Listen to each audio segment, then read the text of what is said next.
শুক্রবার হলে 40 কেজি দুধ বিক্রি করি, আর আপনি শুক্রবারের পরে হলে আপনি 30 কেজি শনিবারে, আর অন্য দিন 20 কেজি দুধের চা। এই ব্যবসাতে হলো প্রায় 30% ব্যবসা ইনশাল্লাহ ভালো। যদি ভালো চা হয় জঙ্গলে গেলেও চলে। যেমন দেখেন আমার এখানে আশেপাশে কোনো দোকান নাই, আলহামদুলিল্লাহ আমার চা ভালো বিদায় আমার খুঁজে মানুষ নেই। এটা আমি ইউটিউবে দেখছি যে ইন্ডিয়ার থেকে আমার এই যে এটাতে 25 কেজি দুধ হাটে, আমি শুক্রবার হলো 40 কেজি দুধ জাল দিই, আর এমনি দুধ জাল দিই 20 কেজি। এই আজকেও 15 কেজি দুধ নিছি, আলহামদুলিল্লাহ আর 5 কেজি আছে গরুর দুধের, এক নম্বর গরুর দুধের। চলো যে একবার চা খায় আবার আসে, আলহামদুলিল্লাহ খুব ভালো। আলহামদুলিল্লাহ এখন আমার ফ্যামিলিতে হলো 2 ছেলে, এক ছেলে ইন্টার পড়ে, আরেক ছেলে ক্লাস 2-তে পড়ে। আমার ফ্যামিলি আর আমরা 4 জন আলহামদুলিল্লাহ এই ব্যবসা করে ভালো আছি। নতুন আসলে এটার ভিতরে তো নতুন যখন করতে গেলে সম্মুখীন হলো দুধ রাজে কীভাবে জ্বালাতে হবে, দুধের ভিতরে কী কী কিছু দিলে টেস্ট হবে এটি সম্পর্কে জানতে হবে। তারপর হলো আমরা একটা চার ভিতরে বিভিন্ন 5 আইটেমের জিনিস তো দুধের ভিতরে দেই, চা বানানোর ভিতরে 5 আইটেম দিই। এই সম্পর্কে তার ধারণা নিয়ে সে ব্যবসা করলে সফলতা অর্জন করবে, চা ভালো হবে। চার ব্যবসার ক্ষেত্রে হলো আসলে প্রায় 32 বছর গার্মেন্টসে চাকরি করছি।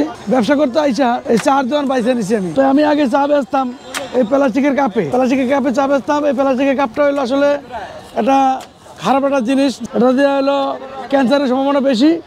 সেই ক্ষেত্রে আমি এটা বাদ দিয়ে এই মটকা ব্যবহার করছি। এই মটকাটা হলো আগুনে পুড়ে তারপর হলো এই চা দিয়ে এটারে আবার ওয়াশ করে তারপরে আমি চা বানাই। এই চা হলো এটা হলো 1 টাইম, একবার ব্যবহার করলে আর ব্যবহার করা লাগে না। এই মটকাগুলো আমি ওয়াশ করার পরে এটা আবার আগুনে পুরি। এটা আগুনে পোড়ার পরে আবার আমি এটা দিয়ে হলো ওয়াশ করি। ওয়াশ করার পরে এই চা দিই। আসলে মটকা চার আইডিয়া হলো ইন্ডিয়া এই চাটা চলে বেশি, ওটারে আমি জাস্ট কপি করছি। এই আমার এখানে হলো মালাই চা পাওয়া যায়, আর হলো মটকা চা পাওয়া যায়, মটকা মালাই পাওয়া যায়। হরলিক্স চা আছে, চকলেট চা আছে, গুড়ের চা আছে, গুঁড়া দুধের চা আছে, তারপরে হলো তেঁতুল চা আছে, মালটা চা আছে, পুদিনা পাতা চা আছে, লেবু চা আছে, আদা চা আছে। এই আর সবচেয়ে এখানে হলো মটকা মালাটা হলো খুব চলে বেশি, খায় সবাই ভালো বলে আলহামদুলিল্লাহ। যারা একবার খায় আবার আসে। এই আমি 5 বছর ধরে এই ব্যবসা করতেছি। তাহলে আমি প্রথমত ব্যবসা করছি হলো নর্মাল কাপ দিয়ে। নর্মাল কাপ ক্ষতিকর দিকে নিজে ক্ষতিগ্রস্ত, এই জন্য আমি ওই কাপ বাদ দিয়ে ওখানে এই মানি কাপ ধরছি। আলহামদুলিল্লাহ ভালোই।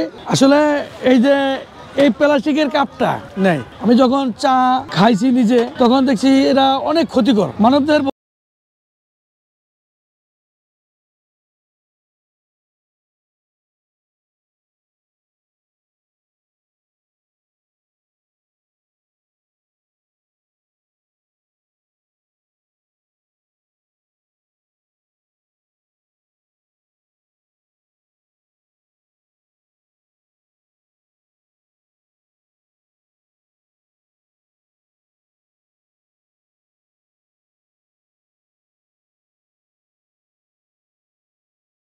বস এই ব্যবসা আসলে হলো ব্যবসা যখন রানিং হয়ে যায় তখন তো বেশি একটা পুঁজি লাগে না। প্রথমত